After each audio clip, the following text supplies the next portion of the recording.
Hello viewers, नमस्कार। हम आपके साथ एक विज्ञापन को लेकर आए हैं जो कि सुप्रीम कोर्ट ऑफ इंडिया के वेबसाइट के रिक्रूटमेंट सेक्टर सेक्शन पर अपलोडेड है, जो 20 जनवरी 2026 को प्रकाशित की गई है। यह vacancy law clerk cum research associate की वैकेंसी है। यह एक शॉर्ट टर्म कॉन्ट्रेक्चुअल असाइनमेंट है, जैसा कि आप देख पा रहे हैं। यह कुल अनुमानित 90 पदों के लिए वैकेंसी निकाली गई है और इसका जैसा कि रेम्युनरेशन दिखाया गया है 1 लाख पर मंथ 2026-27 के लिए, जो असाइनमेंट टर्म है इसका। आगे इसमें बात की गई है एसेंशियल क्वालिफिकेशंस की और एलिजिबिलिटी कंडीशंस की। जैसा कि बताया गया है इसमें कि it is made clear that the engagement as law clerk cum research associate is a full time assignment purely contractual in nature. ये फुल टाइम असाइनमेंट है और प्योरली कॉन्ट्रेक्चुअल इन नेचर है। आगे जो बात लिखी गई है कि it will not confer any right on the selected candidates to claim regular appointment continuance in service in the Supreme Court of India. मतलब आप इस वैकेंसी के द्वारा किसी प्रकार का सर्विस को कंटिन्यू करने या रेगुलर अपॉइंटमेंट के रूप में इसे आप दावा नहीं कर सकते। और आगे लिखा गया है कि इसमें जो रजिस्ट्री है किसी भी समय इस नोटिस को जो है टर्मिनेट कर सकती है। आगे इसमें बात लिखी गई है कि law clerk will not accept any other assignment during their assignment term as law clerk. कहने का तात्पर्य यह है कि आप इसमें एंगेजमेंट होने के बाद किसी प्रकार का कोई अन्य असाइनमेंट जो है आप नहीं कर सकते हैं। न ही किसी न्यायालय में आप जो है इस कार्य करने के दौरान अपनी लॉ की प्रैक्टिस भी कर सकते हैं, यानी विधि व्यवसाय आप नहीं कर सकते हैं। एसेंशियल क्वालिफिकेशन की बात करें सॉरी, तो इसमें एसेंशियल क्वालिफिकेशन में बताया गया कि कैंडिडेट्स को, जो भी कैंडिडेट उम्मीदवार जो अप्लाई करेंगे वो लॉ ग्रेजुएट होंगे, चाहे वो 3 साल की डिग्री वाले हों या 5 वर्षीय इंटीग्रेटेड डिग्री लॉ कोर्स वाले हों, और जिस संस्थान से वो करेंगे लॉ की डिग्री वो एक मान्यता प्राप्त संस्थान होनी चाहिए बार काउंसिल ऑफ इंडिया के द्वारा, और एक अधिवक्ता के रूप में नामांकित होने हेतु पात्र होने चाहिए।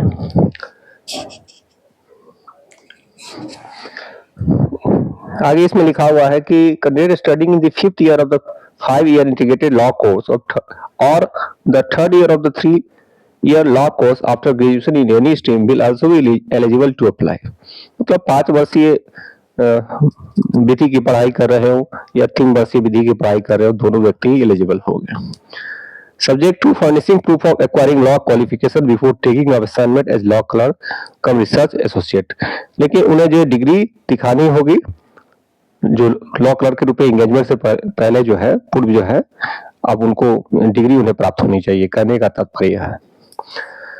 आगे लिखते हैं कि candidate must have research and analytical skill, writing abilities and knowledge of computer. तो उम्मीदवार को जो है ये आशा किया जा रहा है कि उसके पास एनालिटिकल रिसर्च स्किल्स होंगे, राइटिंग एबिलिटी होगी उनके पास, और कंप्यूटर का नॉलेज भी होना चाहिए। साथ ही साथ आगे लिखते हैं कि including retrieval of desired information from various search engine और processes such as ESCR, Manupatra, SSC online, LexisNexis, Westlaw, etc। यहाँ क्या बताया जा रहा है? यहाँ बताया जा रहा है कि आपको एक तरह से कार्य क्या करना है।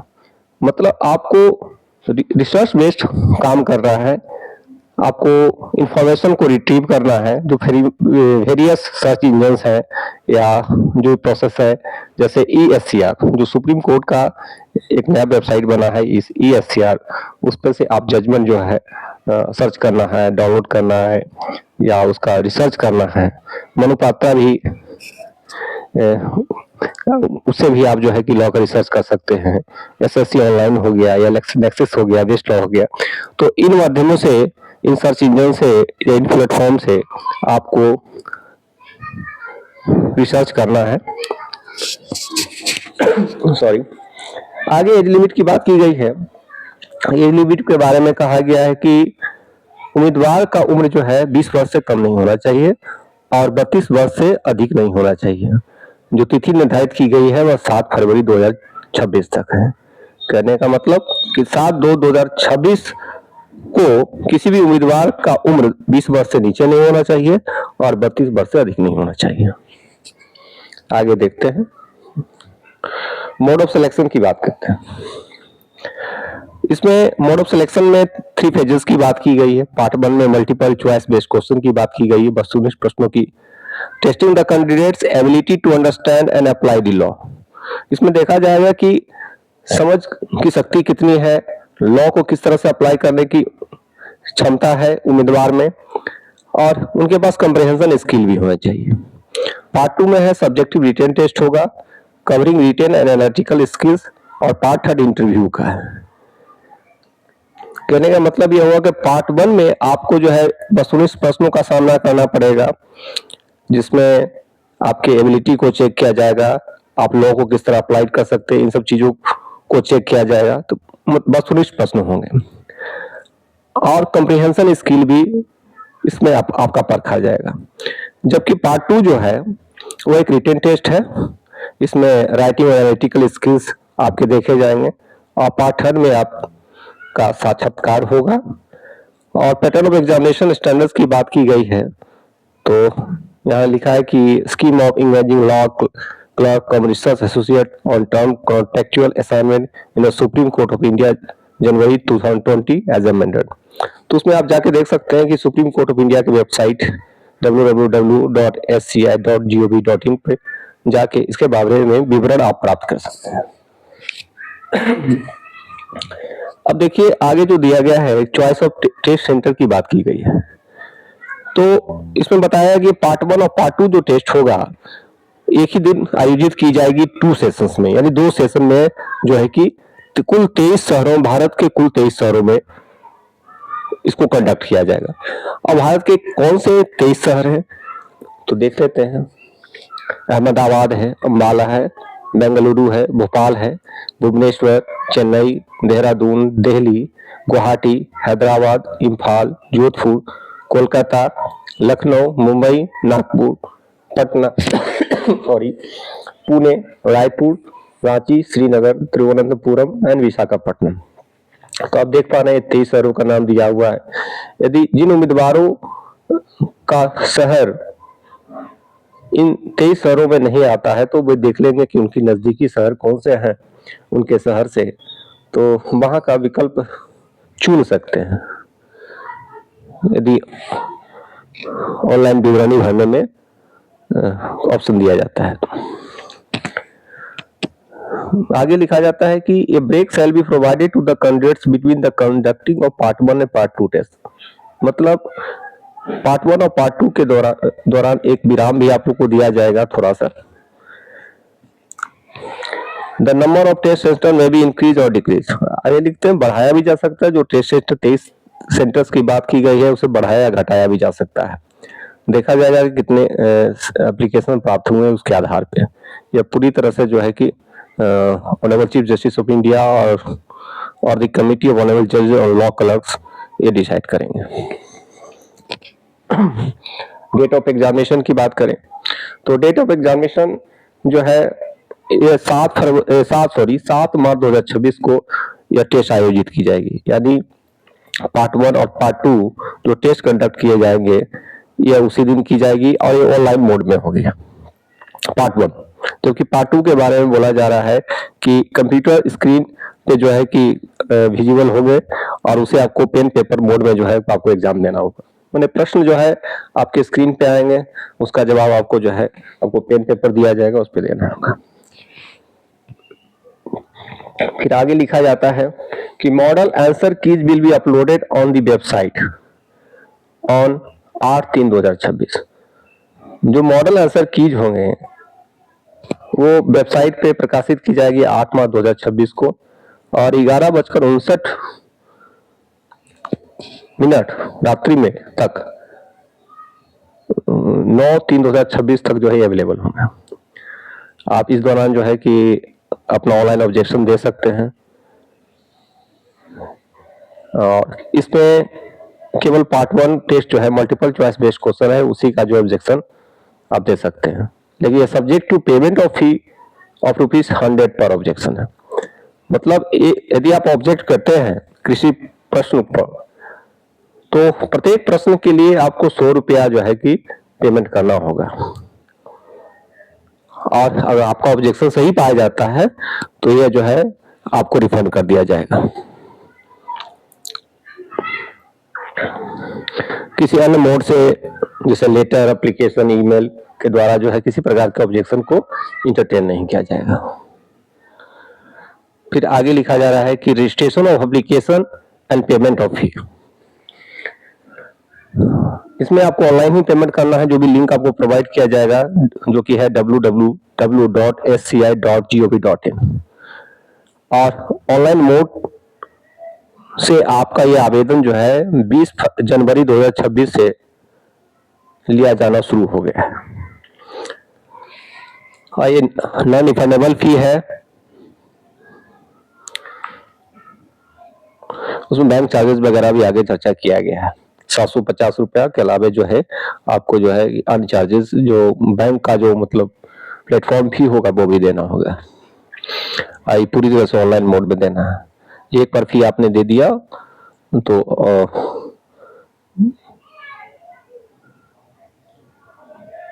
इसके रिगार्डिंग कोई पोस्टल एप्लीकेशन एक्सेप्ट नहीं किया जाएगा और ये जो है fee shall be paid online through payment gateway provided by UCO bank. जो पेमेंट यूको बैंक का जो गेटवे दिया हुआ रहेगा उसके द्वारा जो है कि आप पेमेंट कर सकते हैं।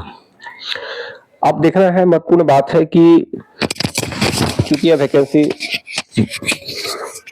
पहले आ चुकी है और अब समय बहुत कम बचा है, क्योंकि starting date of online registration application जो था वो 20/1/26 से शुरू हुआ था और इसका लास्ट डेट है 7 फरवरी 2026। तो जो भी डिजायरस कैंडिडेट है तो वो जल्द से जल्द जो है कि इस पोर्टल पे जाकर के सुप्रीम कोर्ट के वेबसाइट पे जाकर के अपना फॉर्म सबमिट कर दें। लास्ट डेट का इंतजार ना करें। तो लास्ट डेट है 7 फरवरी 2026। जनरल इंस्ट्रक्शन में देखते हैं जो भी आपने इंफॉर्मेशन अपने ऑनलाइन एप्लीकेशन फॉर्म में दिया होगा उसी के आधार पे आपको जो है रिटन टेस्ट के लिए बुलाया जाएगा। इसलिए अपने एलिजिबिलिटी कंडीशंस को पहले ही चेक कर ले, इंश्योर कर ले कि क्या आप इसके पात्र है अथवा नहीं। यदि किसी प्रकार का गलत इंफॉर्मेशन पाया जाता है एलिजिबिलिटी कंडीशन के बारे में तो उनके जो भी उम्मीदवार है उनके एप्लीकेशन को कैंसिल कर दिया जाएगा और किसी प्रकार का इसमें कॉरेस्पॉन्डेंस इसके रिगार्ड में इंटरटेन नहीं किया जाएगा। फिर आगे लिखा गया है कि इश्यूएंस ऑफ एडमिट कार्ड से आप यह न माने कि आपको जो है सिलेक्शन का कोई राइट प्राप्त हो गया है। आगे लिखते हैं कि कैंडिडेट्स को जो है कि अपलोड करना है स्कैन कॉपी अपना रिसेंट जो फोटोग्राफ्स है सिग्नेचर है उसे ऑनलाइन अपलोड करना है, जो भी इंस्ट्रक्शन प्रोवाइडेड है। उसके बाद लिखते हैं कि और सही विवरण भरना है, किसी प्रकार का गलत विवरण नहीं भरना है और देख लेंगे फाइनल सबमिशन से पहले आप चेक कर लीजिए और एक बार आपने एप्लीकेशन डाल दिया तो उसे आप विड्रॉ नहीं कर सकते हैं, ना ही मॉडिफाई कर सकते हैं। आगे लिखते हैं कि जो भी उम्मीदवार है जो भी रिक्वायर्ड डाटा है उन्हें अपने आवेदन में भरना है और ऑनलाइन पेमेंट करना है, जो भी लिंक प्रोवाइड किया गया है उसके द्वारा। एक प्रीव्यू जब आप फॉर्म भरिएगा तो एक प्रीव्यू एप्लीकेशन आपको दिखाई पड़ेगा एप्लीकेशन नंबर के साथ, तो उसे आप प्रिंट आउट ले लें फर्दर रिकॉर्ड के लिए। करना भी चाहिए, कोई भी ऑनलाइन आवेदन आप करते हैं तो अपने ईमेल के भरोसे आप न रहें, हमेशा उसका प्रिंट आउट लेकर भविष्य के लिए सुरक्षित रखना चाहिए। फिर आगे देखिए, the candidate should retain his or her application number carefully for generation of admit card, call letter and for any other information।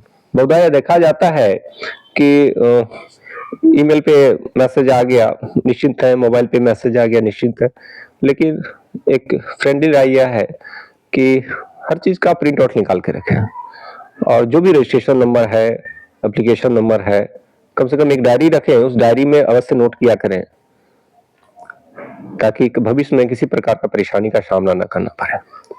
इसलिए रजिस्ट्रेशन आईडी या जो भी पासवर्ड है, हमारी सलाह है कि आप एक डायरी में भी इसे नोट करके रखें। यद्यपि आपको ईमेल पे भेजा जाएगा, एसएमएस के पर भी भेजा जाएगा। आगे है कि in case any candidate submit more than one application form, he or she must note that the application last submitted will only be entertained by the registry. No correspondence requesting to accept previous application or applications will be entertained by the registry. यहाँ पे कह रहे हैं कि आपको जो है कि एक से अधिक एप्लीकेशन जो है यदि आप डाल देते हैं तो आपको यह ध्यान रखना होगा जो लास्ट सबमिटेड जो एप्लीकेशन होगा वही जो रजिस्ट्री के द्वारा इंटरटेन किया जाएगा। और इस संदर्भ में कि हमें पहले वाले एप्लीकेशन को माना जाए, इस संदर्भ में किसी प्रकार का जो है कि पत्राचार या कॉरेस्पॉन्डेंस नहीं किया जा सकता। मतलब आप गलती से एक ही एप्लीकेशन को दोबारा डाल देते हैं, तिबारा डाल देते हैं, तो जो लास्ट एप्लीकेशन आपका होगा वही जो रजिस्ट्री के द्वारा इंटरटेन किया जाएगा। यदि आप कहते हैं कि नहीं हमको मिडिल वाला या पहले वाला किया जाए तो उसको इंटरटेन नहीं किया जाएगा, इस बात का ध्यान रखें। हालांकि ये बहुत अच्छी बात है कि आप पहली बार गलती हो जाती है दूसरा एप्लीकेशन आप भर सकते हैं, लेकिन इसका गलत उपयोग भी नहीं करना है, बहुत सावधानी से भरें क्योंकि पैसा तो लगेगा ही। सॉरी। और आगे लिखते हैं कि उम्मीदवार ने जो पैसा पेमेंट किया उसे वो रिफंड नहीं होगा किसी भी हालात में। अब आगे लिखते हैं कि आप यदि जो भी इंस्ट्रक्शन दिए गए हैं यदि आप उसका अनुपालन नहीं करते हैं तो आपका जो एप्लीकेशन है सवरली रिजेक्ट कर दिया जाएगा। आगे लिखते हैं कि subject two clause ji sub clause I of the scheme, in case large number of candidates qualify part 1 test by securing minimum qualifying marks of 60%. In that event, based on the merit list, the answer sheet of part 2 test will be evaluated following the ratio of 1:10 as against the number of tentative vacancies. The candidates who successfully qualify both part 1 and part 2 test as per the scheme will be called for interview in the ratio of 1:3 as against the number of tentative vacancies. इसमें क्या कहा गया है? यह कहते हैं कि part 1 में यदि उम्मीदवार द्वारा 60% अंक जो है प्राप्त कर लिए जाते हैं तो माना जाएगा कि पार्ट 1 को उन्होंने क्वालिफाई कर लिया। लेकिन एक बात इसमें और भी जुड़ी है कि यदि बहुत से कैंडिडेट जो 60% से पार्ट 1 टेस्ट में ज्यादा मार्क्स प्राप्त कर लिए हैं तो उनका भी मेरिट लिस्ट देखा जाएगा और 1:10 के रेशियो में उन्हें बढ़ाया जाएगा। मान लिया जाए यदि 10 वैकेंसी है तो उसका 10 गुना कैंडिडेट को जो है ऑर्डर ऑफ मेरिट के अनुसार जो है बुलाया जाएगा। 10 गुना जो भी 60% अंक प्राप्त करेंगे उस मेरिट लिस्ट में 10 गुना अभ्यर्थियों को पार्ट 2 टेस्ट के लिए जो है बुलाया जाएगा। सॉरी। और पार्ट 2 टेस्ट जो है उसमें कितने कैंडिडेट्स को बुलाया जाएगा जो क्वालिफाई करेंगे वो सॉरी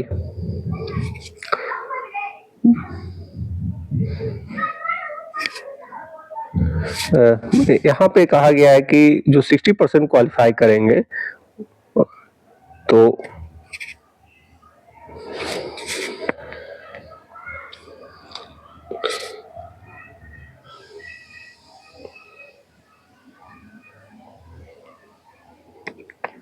यहाँ पे कहा गया है कि in case large number of candidates qualify part 1 test by securing minimum qualified marks of 60%, जो 60% प्राप्त कर लेंगे। In that event based on the merit list the answer sheets of part 2 test will be evaluated following the ratio 1:10।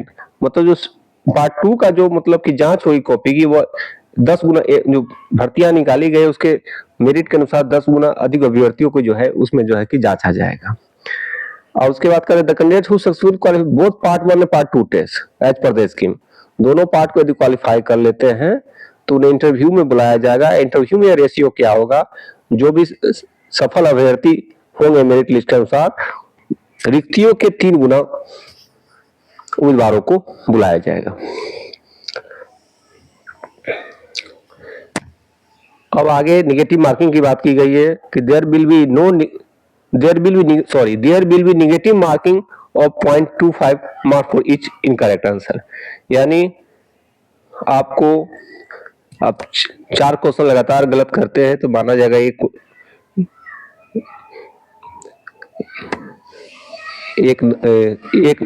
1 marks जो है आपका चला गया, मतलब 0.25 मार्क्स जो है प्रत्येक जो है कि गलती के लिए आपको काटा जाएगा। कोशिश यह करनी चाहिए उम्मीदवारों को कि निगेटिव अटेम्प्ट ना ही ले तो ज्यादा अच्छा होगा। फिर आगे लिखते हैं अनफेयर मीन्स का इस्तेमाल नहीं करना है, और कोई टेक्निकल या अदर क्यूरी चाहिए तो हेल्पलाइन नंबर वेबसाइट पे आप जा सकते हैं। और उसके बाद पीडब्ल्यू कैंडिडेट के बारे में है कि जो परफॉर्मा है नेक्चर 1 और नेक्चर 1A उसका उपयोग करेंगे एंड इन द केस में भी जो भी हो, और जो सर्टिफिकेट वगैरह है उपलब्ध कराएंगे। और उसके बाद स्क्राइब की बात करिए, scribe shall not be law graduate. हाँ, मान लीजिए कोई पीडब्ल्यूडी कैंडिडेट है वो स्क्राइब लाना चाहते हैं तो जो स्क्राइब होगा वो लॉ ग्रेजुएट नहीं होगा, यह ध्यान रखनी है। और उसका क्वालिफिकेशन 1 स्टेप बिलो क्वालिफिकेशन होना चाहिए कैंडिडेट का जो पीडब्ल्यूडी कैंडिडेट है।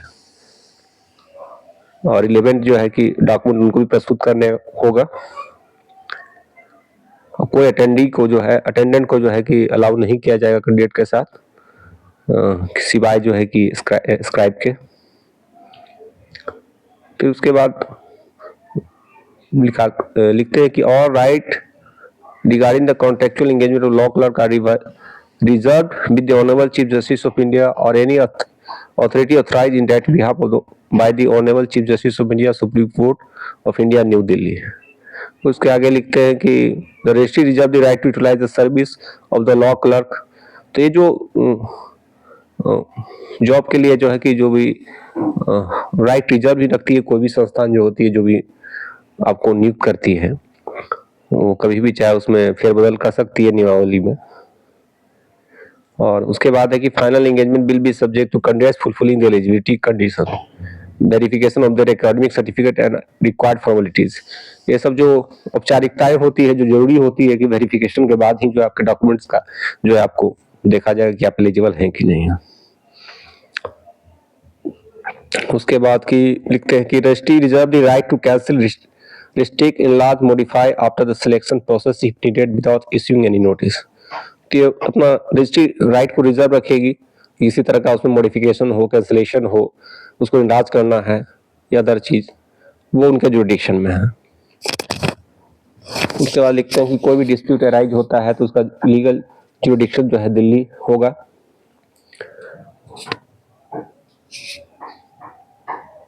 और एक महत्वपूर्ण बात इसमें जो लिखी गई है कि उम्मीदवारों को यदि